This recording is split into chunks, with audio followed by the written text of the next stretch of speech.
Hello guys, তোমরা কেমন আছো? আশা করি তোমরা সবাই ভালো আছো। আজকে আমি আলুর দম বানাচ্ছি। আমার বর আলুর দমটা খেতে খুব পছন্দ করে তো। এখন একটু জল দিলাম, তারপর একটু শুকনো লঙ্কা গুঁড়া দিব, জিরা গুঁড়ো দিব,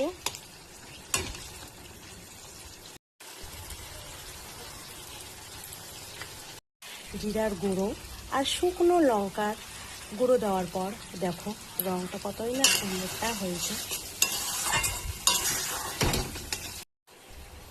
আলুর দমের মধ্যে এখন একটু জল দিলাম, দেওয়ার পর মিনিমাম 15 থেকে 20 মিনিট রাখবো। তারপর আমাদের আলুর দম রেডি। মোটামুটি 15 থেকে 20 মিনিটের পর দেখো আলুর রঙটা কতই না সুন্দর হয়েছে। আমার মোটামুটি আলুর দম রেডি হয়ে গেছে। কে কে খাবে চলে আসো।